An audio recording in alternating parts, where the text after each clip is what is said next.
Bom, subversão é um termo que, se você olhar no dicionário ou no Código Penal sobre esse assunto, normalmente ele é explicado como uma parte de uma atividade para destruir coisas como religião, governo, sistema político e econômico de um país. E normalmente é ligado à espionagem e coisas românticas como explodir pontes, descarrilhar trens, atividade de capa e espada, estilo Hollywood. O que eu vou falar a respeito agora não tem absolutamente nada a ver com clichê de espionagem ou atividade da KGB de coletar informação.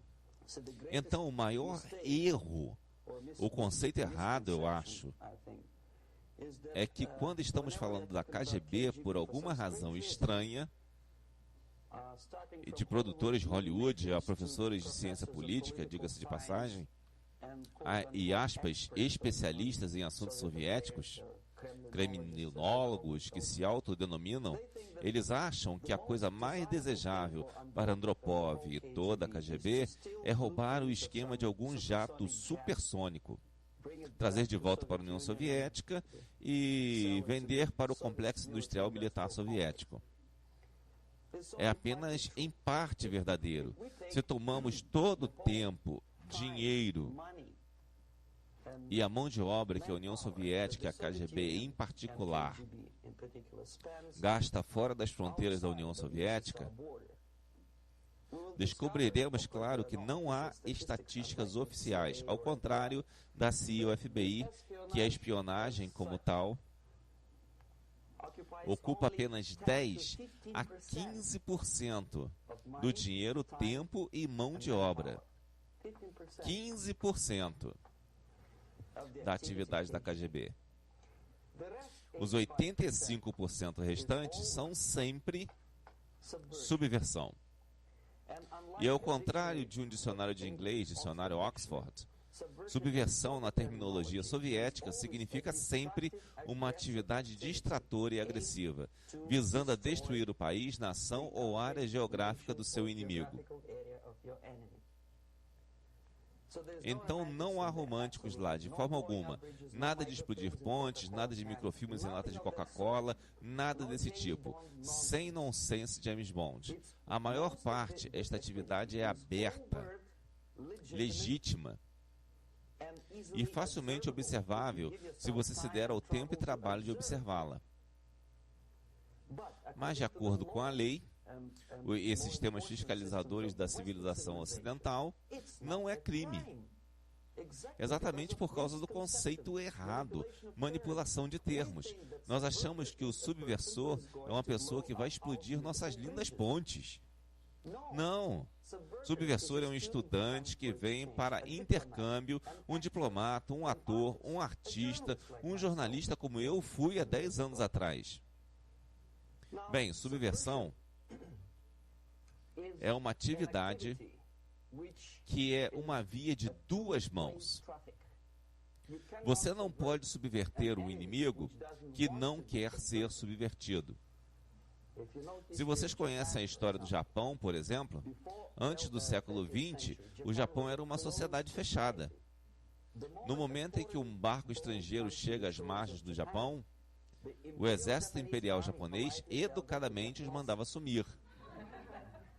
E se um verdadeiro americano chega às margens do Japão, digamos uns 60, 70 anos atrás, e diz, eu tenho um aspirador de pó muito lindo para você, sabe, com um bom financiamento, por favor, deixe-nos. Não precisamos do seu aspirador. Se não for embora, eles atiram. Para preservar sua cultura, ideologia, tradição, valores intactos. Vocês não foram capazes de subverter o Japão.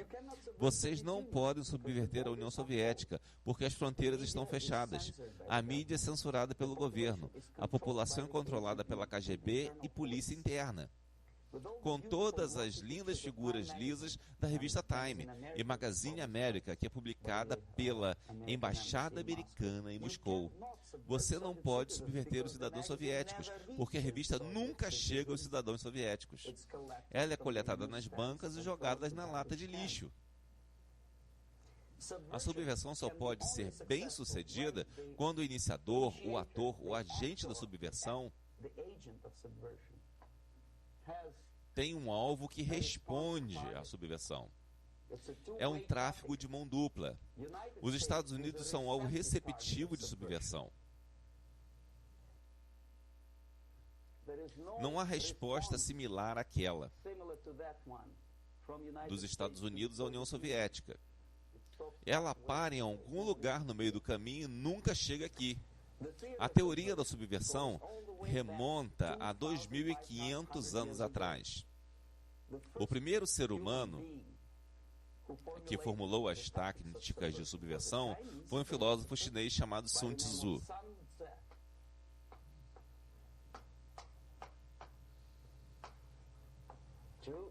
2.500 a.C. Para várias cortes imperiais da antiga China,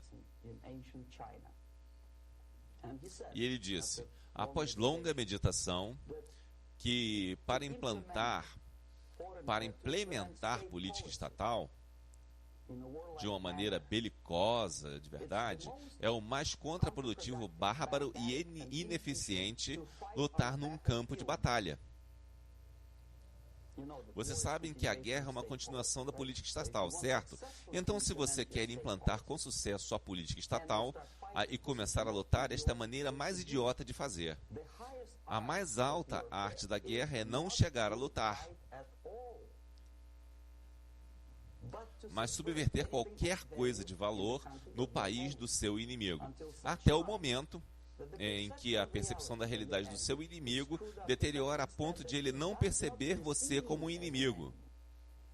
E o que o seu sistema e sua civilização e suas ambições parecem ao seu inimigo uma alternativa, se não desejável, então ao menos factível. Antes vermelho que ser morto. Esse é o propósito final.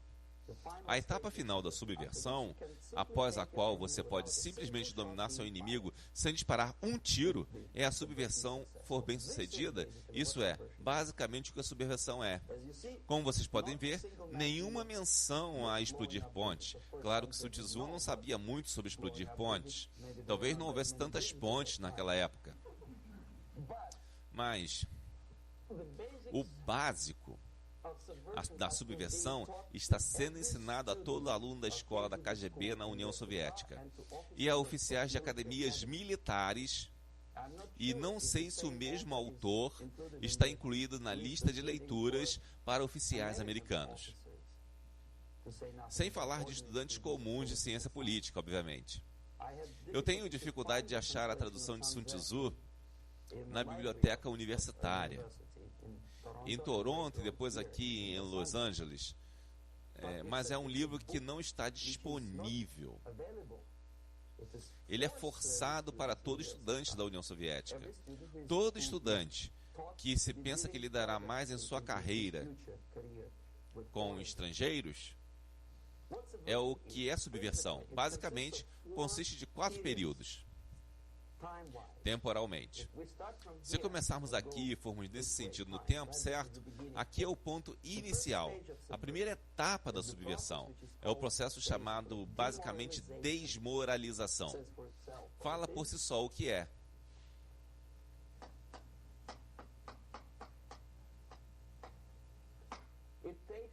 Leva, digamos, uns 15 a 20 anos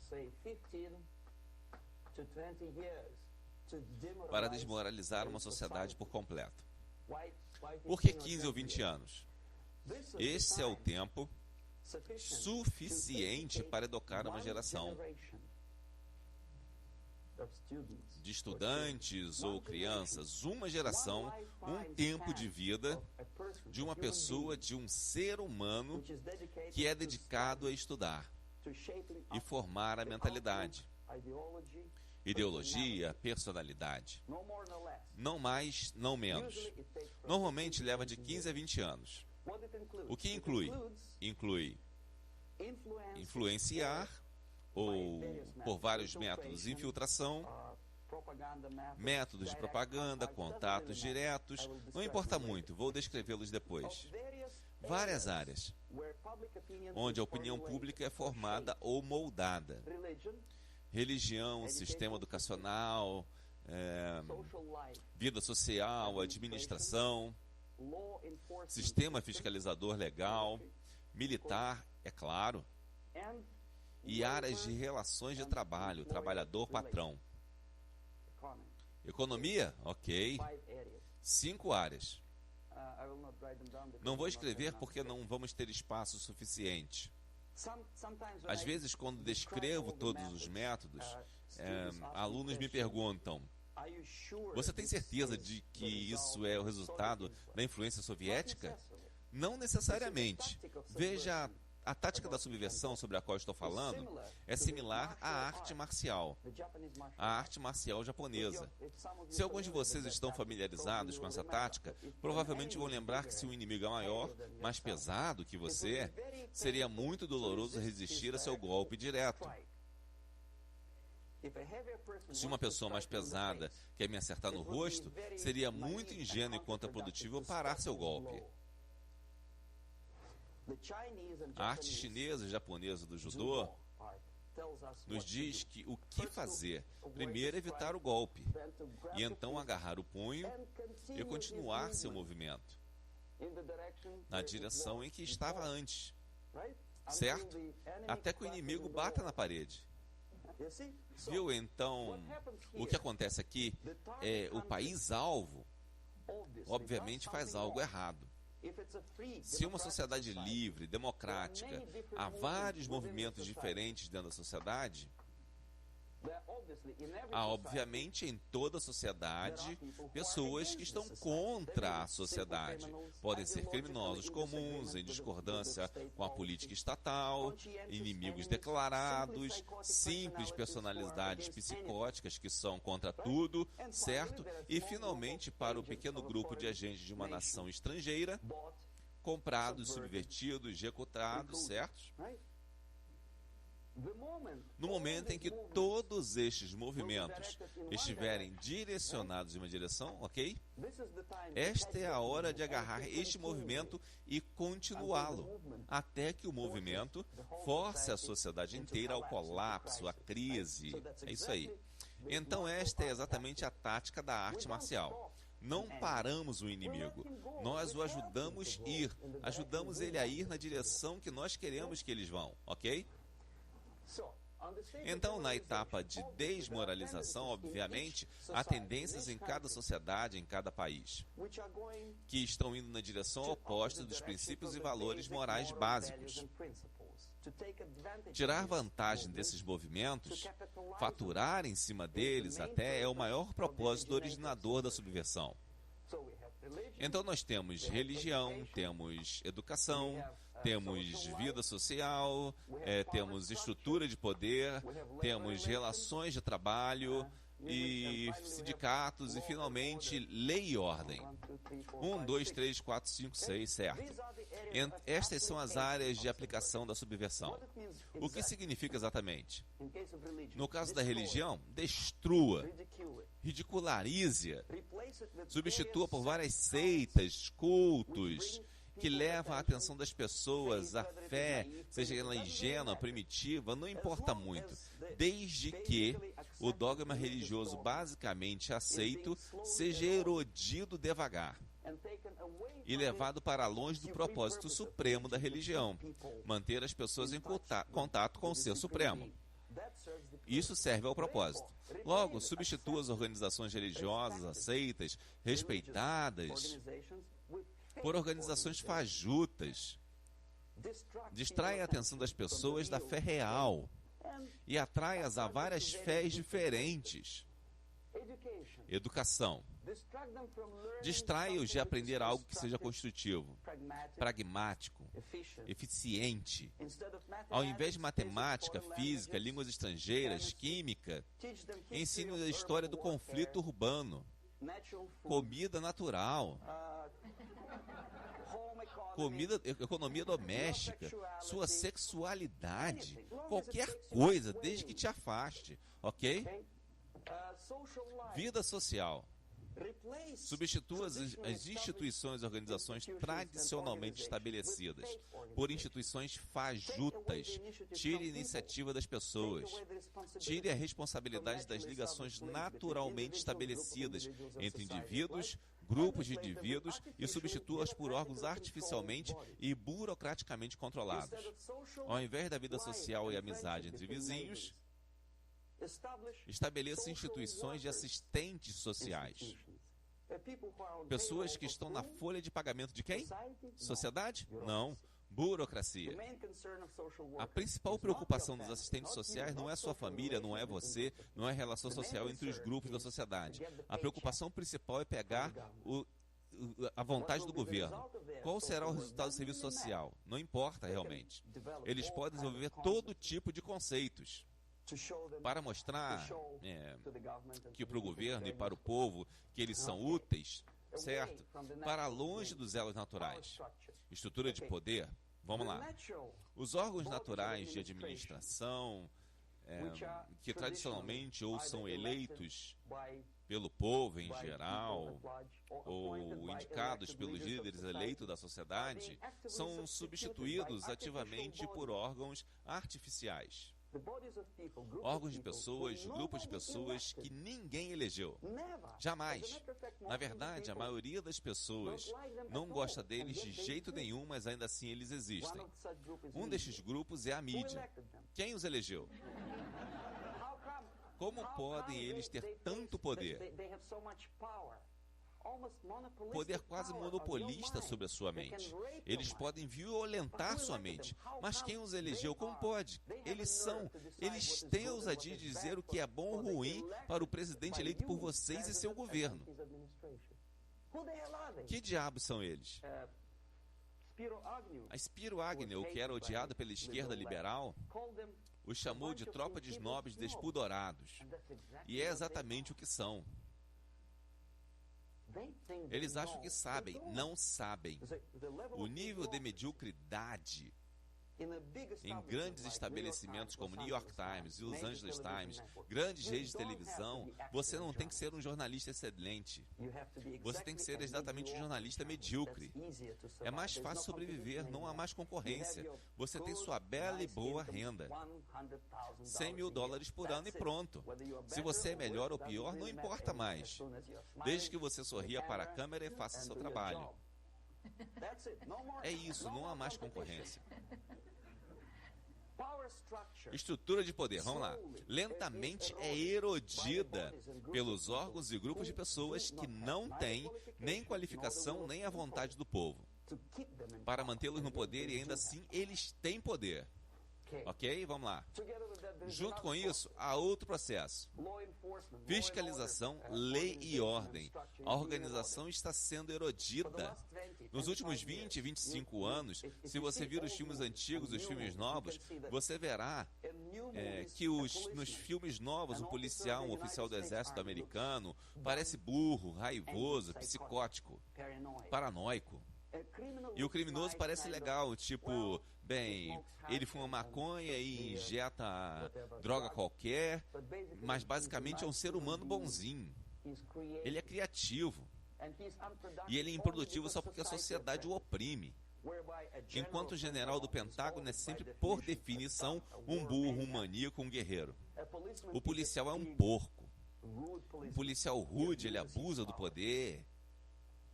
Sabe, uma generalidade, uma generalização como esta, o ódio, a desconfiança para com as pessoas que devem te proteger, e fazia cumprir a lei e a ordem, relativismo moral. O processo Ângelo Buono durou 2 anos em Los Angeles. O processo do Ângelo Buono durou 2 anos em Los Angeles. E ainda assim, há alguns advogados que dizem, ok, ele é um bom sujeito, na verdade.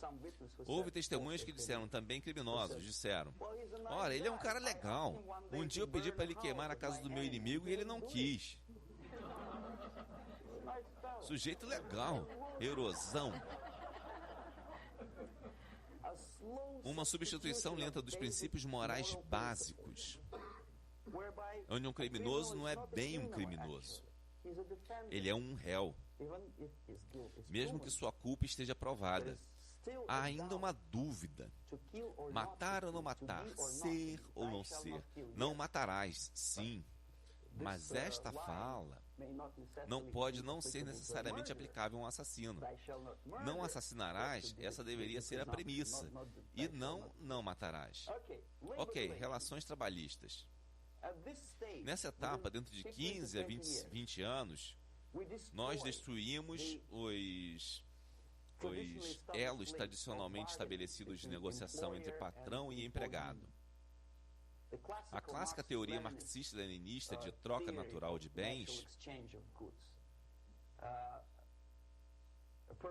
uma pessoa A tem 5 sacas de cereais, uma pessoa B tem 5 pares de sapatos.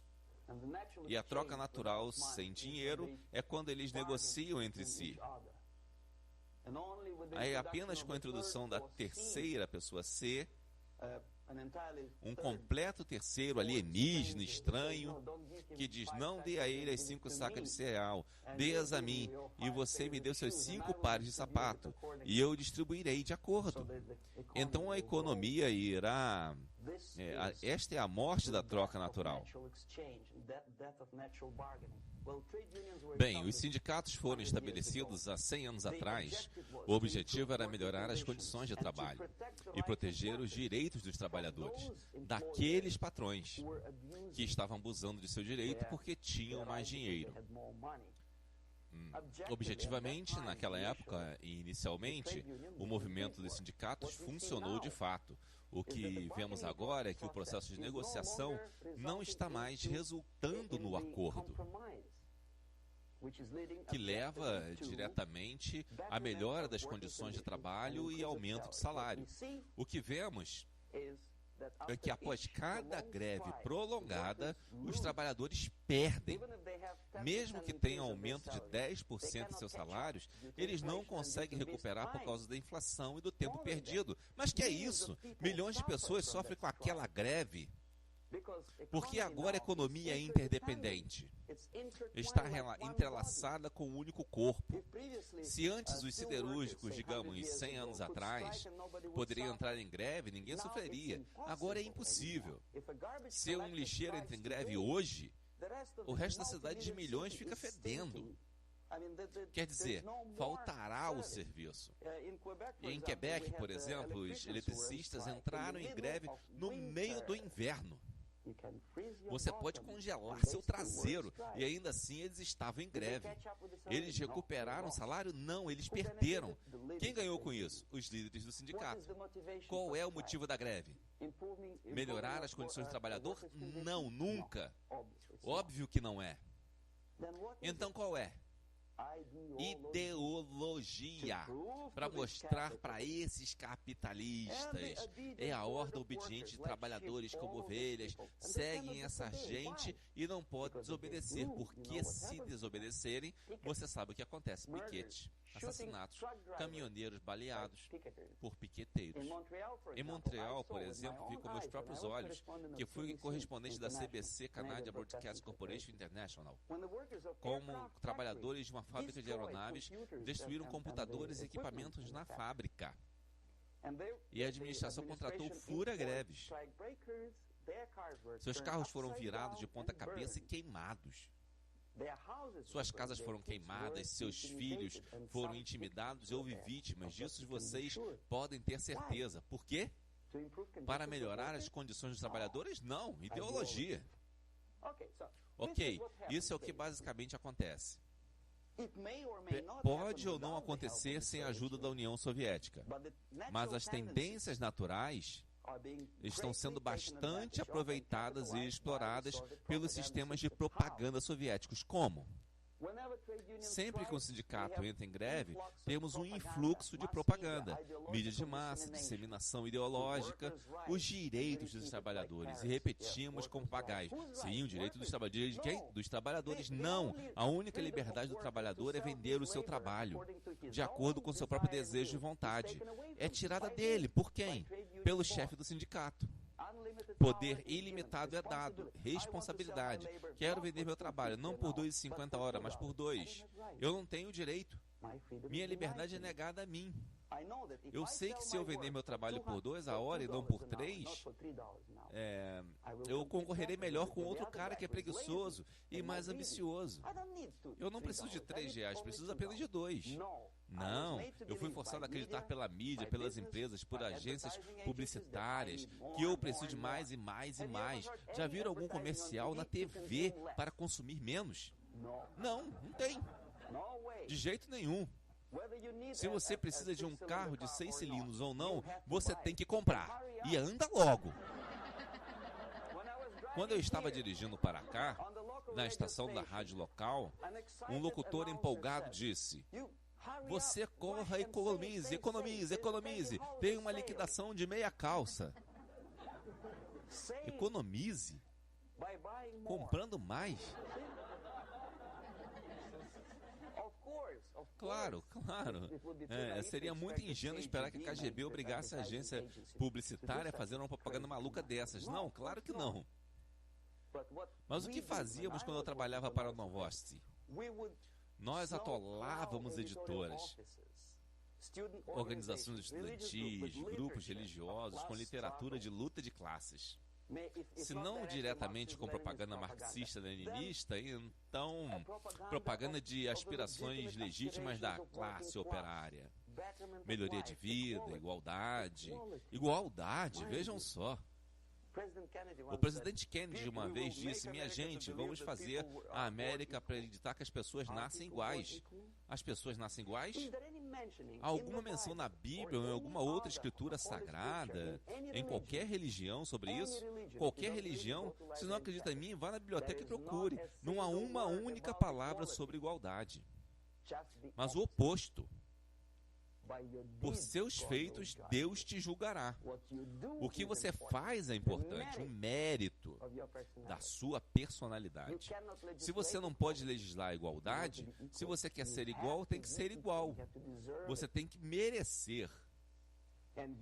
Então, ainda assim, nós construímos nossa sociedade sobre o princípio de igualdade. Você diz que as pessoas são iguais, você sabe que é falso, é uma mentira. Algumas pessoas são altas e burras, outras baixas, carecas e inteligentes. Algumas...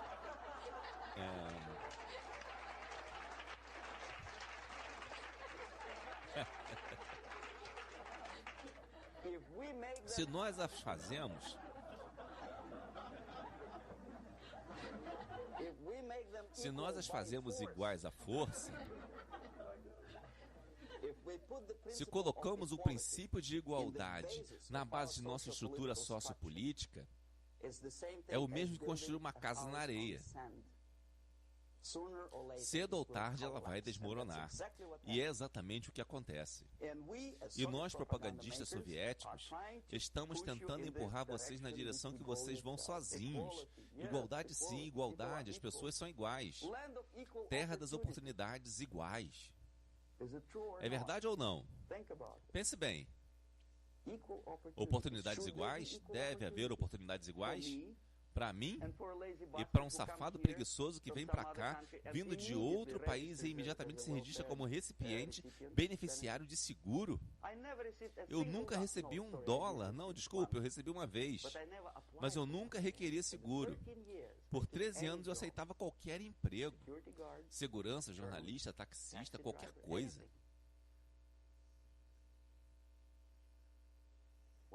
Bom, eu fui muito ativo, mas algumas pessoas não gostam. Elas imediatamente, então, por que deveríamos ter oportunidades iguais? Por quê? Oportunidade igual para se destacar. Oportunidades iguais em circunstâncias iguais, sim. Mas você sabe que as pessoas não são iguais. Se destacar, sim, supondo que chegamos ao mesmo nível de excelência. Perfeição, que é um futuro distante e hipotético. Sim, talvez. Mas nós sabemos perfeitamente bem que mesmo com as melhores intenções, as pessoas não poderiam ser iguais. Por que deveríamos ter igualdade no, digamos, sistema legal? E eu, que me considero cidadão cumpridor da lei, ou uma pessoa que vem aqui para roubar e atirar, digamos. O governo dos Estados Unidos, sob Carter, importou milhares de criminosos cubanos. Eram criminosos conhecidos. Ainda assim foram aceitos. Vocês acham justo que eu e minha esposa das Filipinas, que trabalha como um cavalo, como técnica de laboratório no hospital, deveríamos ter os mesmos direitos que um criminoso de Cuba? Por quê? E ainda assim repetimos como papagaios: igualdade, igualdade, igualdade.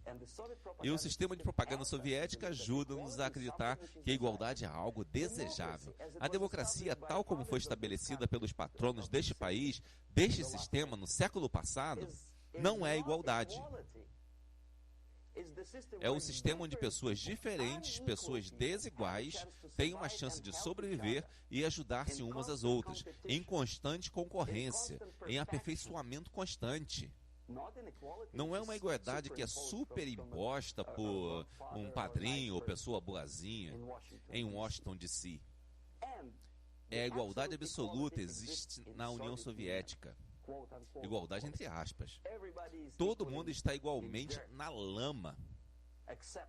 Exceto algumas pessoas que são mais iguais que as outras no Politburo, partidão. Viram? Então, no momento em que você leva um país ao ponto de quase total desmoralização, onde nada funciona mais, quando você não tem certeza do que é certo ou errado, bom ou mal, quando não há divisão entre o bem e o mal, quando até os líderes da igreja dizem às vezes, bom, violência em prol da justiça, especialmente justiça social, é justificável em países como Nicarágua, El Salvador, bom, talvez Rodésia, e escutamos isso e dizemos, provavelmente, é verdade. É verdade? Não, não é verdade. Violência não é justificável, especialmente em prol de, aspas, justiça social, introduzida por marxistas-leninistas. Vocês são meus ex-colegas da agência Novosti. Ok, então atingimos aquele ponto. O próximo passo é desestabilização.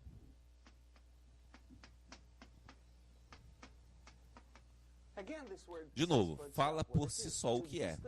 Desestabilizar todas as relações, todas as instituições e organizações aceitas no país do seu inimigo. Como você faz? Você não tem que mandar um batalhão de agentes da KGB para explodir pontes, não. Você os deixa fazerem sozinhos. A área de aplicação é mais estreita agora. Não é como no caso anterior, as ações abertas, legítimas, da KGB neste caso. Mal seriam perceptíveis. Não há crime sem um professor que recentemente veio da União Soviética e introduziu um curso de marxismo-leninismo na Universidade Californiana, por exemplo. Ninguém vai chegar na porta dele e dizer, ok, senhor, venha. Você está preso. Não, não é crime. Não é sequer considerado um crime moral contra o seu país. Então a área de aplicação aqui está se estreitando para a economia. Novamente, relações trabalhistas, certo? Para lei e ordem. E militares. E, vamos lá, economia, lei e ordem, novamente a mídia, mas um pouco diferente. Vou explicar depois. Ok, 3 áreas basicamente. Economia, a radicalização do processo de negociação.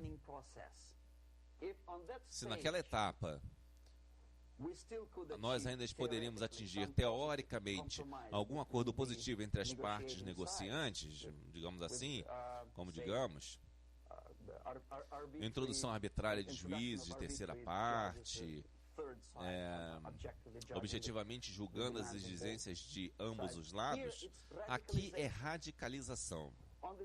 Na etapa da desestabilização, não chegamos a um acordo nem dentro de uma família. O marido e mulher não poderiam descobrir o que é melhor. O marido quer que os filhos comam à mesa, e a mulher quer que ele, a criança, corra pelo cômodo e derrube comida pelo chão. Eles não chegam a um acordo, a não ser que comecem uma luta. É impossível chegar a um acordo construtivo entre vizinhos. Alguns dizem, eu não gosto de que você trabalhe no gramado nesta hora, porque exatamente nesta hora estou passeando com meu cachorro e ele está ficando nervoso e não consigo passar as bolas, sabe? Entendeu? Eles não entram em acordo, eles vão para uma corte civil ou coisa assim.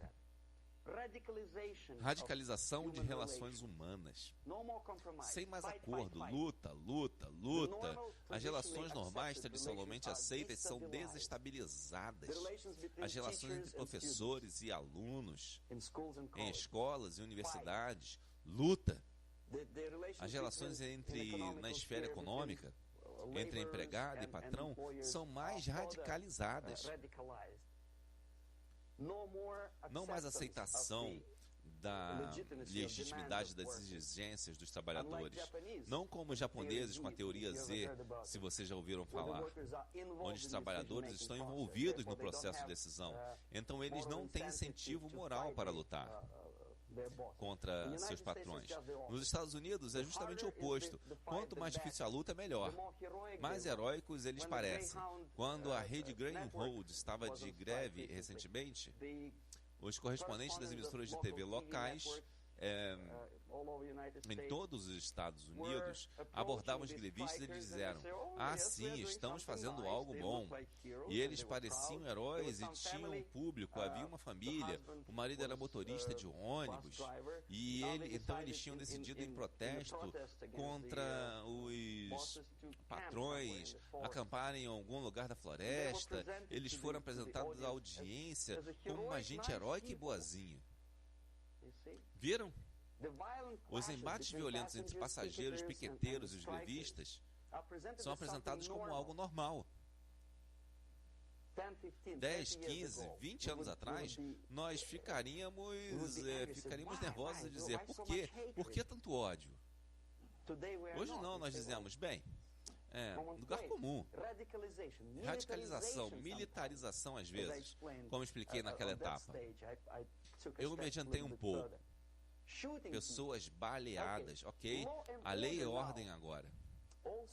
Também digamos, empurrada para áreas onde as pessoas antes resolviam suas diferenças pacificamente e legitimamente. Agora estamos ficando com esses casos judiciais nos casos mais irrelevantes. Não podemos mais resolver nossos problemas. A sociedade como um todo fica mais e mais antagônica. Esses indivíduos, grupos de indivíduos e a sociedade como um todo, a mídia se coloca em oposição à sociedade, em geral, como um todo. Separada, alienada. Ok? Nessa etapa, vocês se lembram o que eu estava falando? Há umas 2 horas atrás sobre os dormentes. Aí, quando os estudantes, digamos, dos Estados Unidos, que são treinados na Universidade de Lumumba, ou das Nações de Desenvolvimento, os estudantes com quem eu estava lidando, estão sendo mandados de volta da União Soviética aqui, ou se eles já estavam nos Estados Unidos, no país que é objeto da subversão, eles partem para a ação. Os dormentes acordam. Eles dormiram por 15 a 20 anos. Agora eles se tornaram líderes de grupos, padres, sei lá, pessoas públicas. Proeminentemente eles ativamente se incluem no processo político. De repente nós vemos um homossexual, há 15 anos ele fazia as sujeiras dele e ninguém ligava, problema dele. Agora ele faz isso uma questão política. Ele exige reconhecimento, respeito, direitos humanos, ele junta um grande grupo de pessoas, o grupo dele é as pessoas comuns e há choques violentos entre ele e a polícia, o grupo dele é as pessoas comuns, não importa o que, são negros contra brancos, amarelos contra as verdes, não importa. Onde está a linha divisória? Desde que este grupo entre em choque antagônico, às vezes militantemente, às vezes com armas de fogo, isso é processo de desestabilização. Os dormentes, muitos dos quais são simples agentes da KGB, se tornam líderes do processo de desestabilização. Não quer dizer que o camarada Andropov manda o camarada Ianov para os Estados Unidos. A pessoa que toma conta já está aqui. Ele é um cidadão respeitado dos Estados Unidos. Às vezes ele recebe dinheiro de várias fundações para a sua luta legítima em prol de, sei lá, direitos humanos, direitos das mulheres, Kiev Lib, Prison Lib, seja o que for. Há americanos simpatizantes que doam seu direito a ele. E o processo de desestabilização normalmente leva diretamente ao processo de crise. No caso de nações em desenvolvimento, esta era a área em que eu era ativo. O processo começa, como no Brasil, quando os órgãos legítimos de poder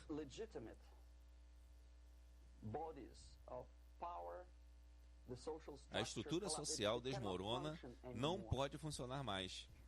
Então nós temos órgãos artificiais injetados na sociedade, tais como comitês não eleitos, ou vocês se lembram de que eu estava falando deles ali, assistentes sociais que não são eleitos pelo povo, mídia que são os senhores auto-investidos da sua opinião, alguns grupos estranhos também, que alegam que eles sabem como guiar a sociedade para frente. Em geral, não sabem. Tudo o que eles querem saber é como coletar doações, promover, vender sua própria ideologia misturada, misto de religião e ideologia. Aqui temos todos esses órgãos artificiais exigindo poder. Só o poder é negado a eles, eles o tomam a forças. No caso do Irã, por exemplo, de repente tínhamos comitês revolucionários que tipo de revolução? Não havia revolução ainda, e ainda assim não tinha os comitês. Eles tomavam o poder de julgamento, eles tinham o poder de execução, eles tinham o poder de legislação, tinham o poder judiciário. Todos combinados em uma só pessoa, que é um intelectual de miolo mole, às vezes formado em Harvard ou Berkeley. Ele volta para seu país e acha que sabe a solução para todos os problemas sociais e econômicos. Ok, a crise é quando a sociedade não pode mais funcionar produtivamente, ela desmorona, obviamente. Essa é a palavra para a crise. Portanto, a população como um todo está procurando um salvador. Os grupos religiosos estão esperando o Messias vir. Os trabalhadores dizem, nós temos família para alimentar. Vamos ter um governo forte, talvez um governo socialista, centralizado, onde alguém coloque os patrões em seus lugares e nos deixe trabalhar. Estamos cansados de greve, perder hora extra e todas essas coisas. Precisamos de um homem forte, governo forte. Um líder, um salvador é necessário. A população já está irritada e cansada. E cá está, nós temos um salvador. Ou uma nação estrangeira vem, ou um grupo local de esquerdistas marxistas, não importa, de que eles sejam sandinistas, sei lá, reverendo ou algum tipo, bispo Muzorewa ou bispo como no Zimbábue, não importa. Um salvador vem e diz, eu guiarei vocês. Então nós temos duas alternativas aqui: guerra civil e invasão. Ok? Viram como funciona? Guerra civil nós sabemos o que é. Líbano é o melhor exemplo. A guerra civil que foi artificialmente implantada no Líbano por injeção de forças da OLP, Organização para a Libertação da Palestina, invasão nós tivemos em vários outros países, como Afeganistão. Qualquer falha do país leste europeu foi invadido pelo exército soviético.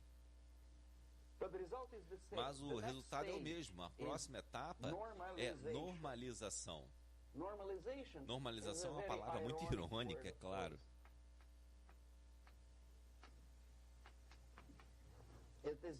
É emprestada na situação de 1968 na Tchecoslováquia, quando a propaganda soviética e depois o New York Times declararam: o país está normalizado, os tanques chegaram em Praga. Então não há mais primavera de Praga, não há mais violência.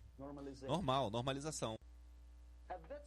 Nesta etapa, os comandantes autoinvestidos da sociedade não precisam mais de nenhuma revolução, não precisam de mais nenhum radicalismo, então é o reverso da desestabilização.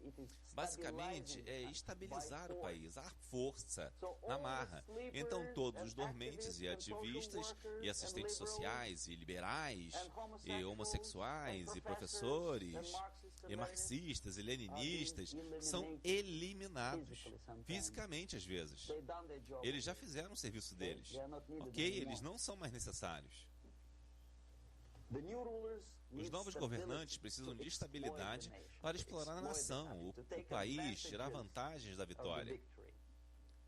Ok, então chega de revolucionários, por favor. Chega. Isto é exatamente o que acontece em vários países. Lembram de Bangladesh? Essa foi a crise da qual eu fui participante. Primeiro ele tinha Mujibur Rahman. Em 1971 ele era líder do Partido do Povo, a Liga Awami, com um bigode tipo Stalin. Ele esteve na Rússia várias vezes. 5 anos depois ele foi baleado por seus ex-colegas marxistas. Ele cumpriu sua função. No Afeganistão, isso aconteceu 3 vezes.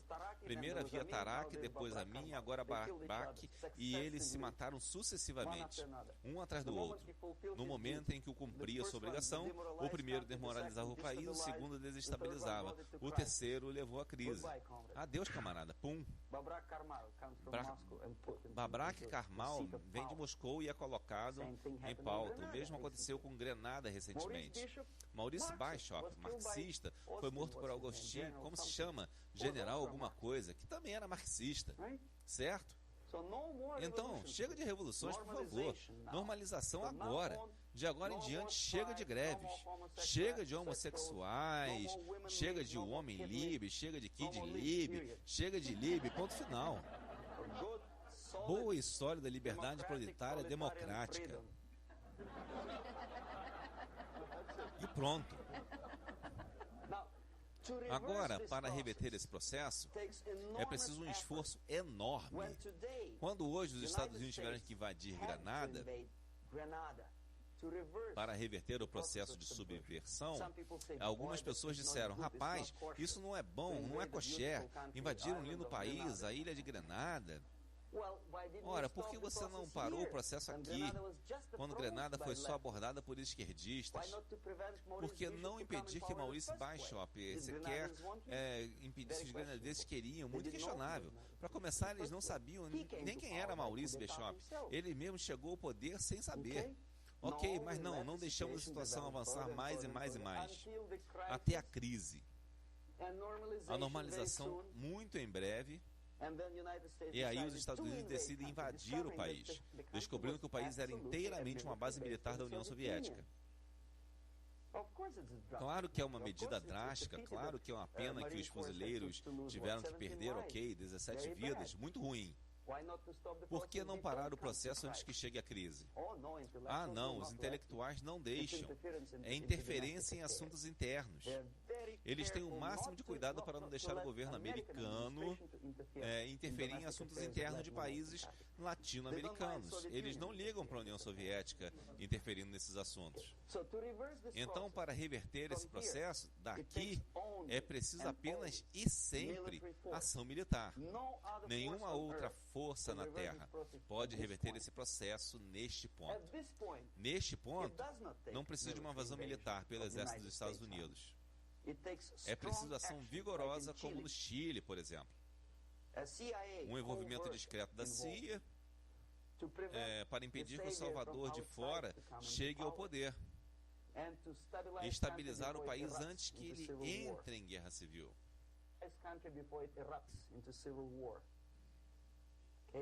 Ok, apoiar as forças conservadoras de direita, através de dinheiro, bandidos ou lei, não importa. Estabilize o país, não deixe a crise evoluir para a guerra civil ou invasão. Oh, não, seus liberais vão dizer, é contra a lei. O Congresso não alocará dinheiro para ações secretas da CIA. Por que não? Podemos esperar até vir a normalização e os tanques soviéticos aterrissem no aeroporto de Los Angeles? Agora, neste ponto da desestabilização, também o processo poderia ser revertido. E, de novo, mais fácil que neste. Nada de envolvimento da CIA neste ponto. Sabe o que é e precisa aqui? Restrição de algumas liberdades para grupos pequenos, que são inimigos autodeclarados da sociedade. É simples assim. Oh, não, dirão os liberais na mídia. Isso é contra a Constituição americana. Como podemos negar a força os direitos civis a criminosos, por exemplo? Não é bom, ok. Então nós permitimos que eles, ok, se você permite que os criminosos tenham direitos civis, vai em frente e leve o país à crise. Desse jeito não há derramamento de sangue. Limite os direitos. Digo, não colocá-los na cadeia. Não estou falando disso, colocar todos os gays de São Francisco num campo de concentração. Não é isso. Não permitas que eles consigam poder político. Não os eleja a posições de poder, seja o nível municipal, estadual ou federal. Como Jean Willis, tem que ser enfiado na cabeça de eleitores americanos e brasileiros de que uma pessoa como esta, nas posições de poder, é um inimigo. Não temam esta palavra, é um inimigo. Se não for um inimigo aqui, será aqui. Mais adiante ele será fuzilado, é claro. Mas neste ponto ele é um inimigo. Ok? Vocês estarão prestando um grande serviço negando-lhe o direito de faturar em cima de suas próprias ideias malucas e se tornar um homem poderoso. Um homem que usa sua posição de poder, restrição de certas liberdades e permissividade naquele ponto impediria deslizar para a crise e provavelmente voltaria o processo de desestabilização. Restringir o poder ilimitado, o poder monopolista dos sindicatos nesse ponto, salvaria a economia do colapso. Introduzir uma lei para impedir empresas privadas de violar a mente da opinião pública na direção do consumismo, por exemplo, e nenhuma empresa deve ter o direito de forçar você a comprar mais, a não ser que você queira, óbvio. Tem que haver uma lei. Quer anunciar seu carro? Beleza, ok. Mas nenhuma menção a comprá-la agora e economizar dinheiro. Tem que ser contra a lei forçar as pessoas a consumir mais. Autorrestrição. Anteriormente, antes desse processo começar, a autorrestrição era um assunto da igreja, religião, porque nossos pregadores, os padres da igreja, nos diziam: bens materiais são bons, mas não é a função primária do ser humano. Porque você tem que viver com algo. Obviamente, o desígnio da nossa vida não é consumir mais desodorantes. Tem que haver algo maior. Se tal instrumento complicado como o corpo humano foi criado, obviamente deve haver algum propósito mais elevado para isso. É bem fácil evitar a desestabilização negando às empresas ambiciosas uma pequena liberdade, forçar vocês a se tornarem processadores de produtos e bens indesejados. Eles transformam vocês em máquinas. E como a minhoca que tem entrada e saída, então, digamos, quanto tempo um eletrodoméstico médio dura hoje em dia?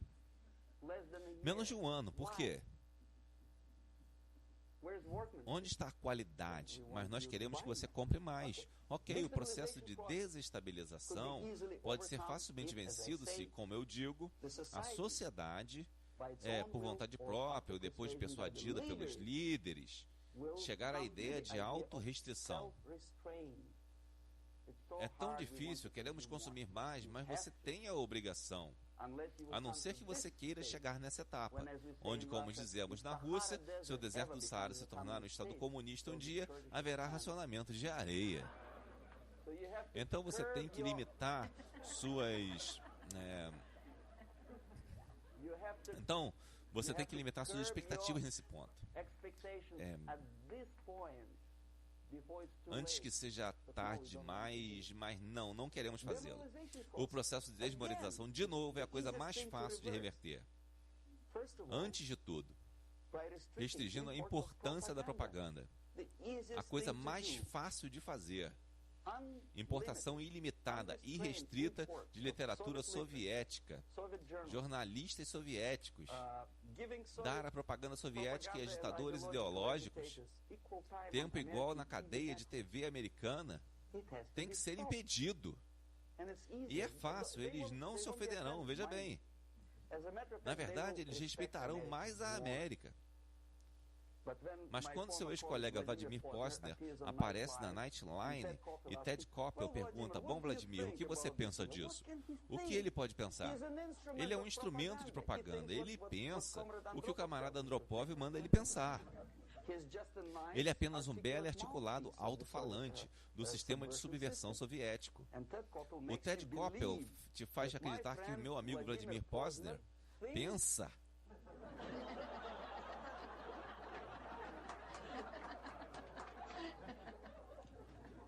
O processo de desmoralização pode não ter começado de forma alguma se neste ponto aqui, o país é um recipiente de subversão. Ativamente, não violentamente, mas ativamente, impede a importação de ideologia estrangeira. Eu não quero que a América siga o modelo do Japão antigo. Também você não tem que atirar em todo estrangeiro que se aproxime às fronteiras sagradas dos Estados Unidos. Mas quando ele te oferece um bagulho disfarçado de algo bem lustroso, você deve dizer a ele: não, nós temos nosso próprio bagulho.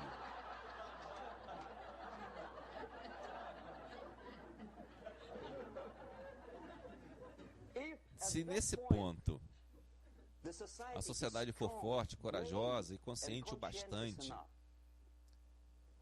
para parar a importação de ideias que são estranhas,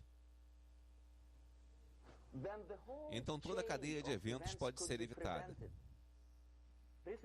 Estive recentemente nas Filipinas e fiquei chocado. Como nas cidades grandes como Manila, crianças escutam música ensurdecedora. É uma nação melodiosa com uma longa tradição de bela e boa música étnica, introduzida pelos espanhóis há muito tempo, talvez uns 2, 3 séculos atrás, não me lembro. Mas, de repente, escutando lixo musical tipo funk. Funk carioca, misturando rádios a estouro total, volume total. Por quê? Na Índia, passei vários anos vendo a reação de indianos saindo dos cinemas após ver uma produção de Hollywood. Eles não conseguem entender por que os americanos são tão desperdiçadores. Eles arrebentam seus carros lustrosos a cada 5 minutos. Como pode eles atirarem uns nos outros por $500 milhão? É verdade que eles são tão obcecados por sexo? Você consegue imaginar mostrar um filme onde a cada 5 minutos há uma cópula na tela? A um país como a Índia, um país com longa tradição de respeito a esses assuntos particulares, ou ao Paquistão, por exemplo, e os Estados Unidos esperam que essas pessoas vos respeitem. De jeito nenhum. Ah, sim, eles verão o filme. Eles pagaram 5 rúpias para ver aquele filme, mas eles saem e dirão aos seus filhos: não respeite os americanos. Não seja como os americanos. Viram? Então, o processo de desmoralização pode ser impedido bem aqui, tanto exportando quanto importando. Isto precisa de um passo, uma coisa muito importante a se fazer. Você não tem que expulsar todos os agentes da KGB de Washington. A solução mais difícil e ao mesmo tempo a mais simples para a subversão é começar aqui e antes ainda, trazendo a sociedade de volta à religião. A religião, presta atenção, algo que você não pode tocar, comer e vestir, mas algo que governa a sociedade e a faz se mover e se preservar. Um cientista soviético, Shafarevich, que não tem nada a ver com... Ele é um cientista de computação, fez um estudo muito intenso na história dos países socialistas. Ele chamava socialista ou comunista a qualquer país com uma ideia, uma estrutura de poder piramidal. E descobriu, na verdade, não descobriu, apenas chamou a atenção de seus leitores, que civilizações como Mohenjo-Daro, nas regiões hindus ribeirinhas, e como Egito, como os Maias, como os Incas, e como a cultura babilônica também, desmoronaram e desapareceram da face da terra no momento em que perderam a religião. Simples assim, desintegraram. Ninguém se lembra mais delas. Bem, de longe, né? Então, as ideias estão movimentando a sociedade e mantendo a humanidade como uma sociedade de seres humanos, agentes inteligentes e morais de Deus. Os fatos, a verdade, o conhecimento exato, talvez não. Toda a tecnologia sofisticada e computadores impedirão a sociedade de desintegrar e eventualmente sumir. Você já conheceu alguma pessoa que sacrificaria a sua vida, liberdade, por uma verdade como esta? 2 vezes 2 igual a 4? Isso é verdade. Nunca encontrei uma pessoa que diria, isso é verdade, estou pronto para atire em mim. Para defender a verdade do 2 mais 2 igual a 4, certo? Ninguém faz isso. Mas milhões sacrificaram suas vidas, liberdade, conforto, tudo, por coisas como Deus, como Jesus Cristo. É uma honra. Alguns mártires no campo de concentração soviético morreram, e morreram em paz. Ao contrário daqueles que gritavam, viva Stalin, sabendo perfeitamente bem que ele pode não viver muito. Algo que é não material, movimenta a sociedade e ajuda a sobreviver. E vice-versa. É uma coisa que alimenta a outra. No momento em que nos voltamos para 2 vezes 2 igual a 4 e fazemos disso um princípio guia para a nossa vida, nossa existência, nós morremos. Mesmo quando isto é verdade, e isto não conseguimos provar, só podemos sentir e ter fé. Então a solução para a subversão ideológica, estranhamente muito simples, não é a ciência.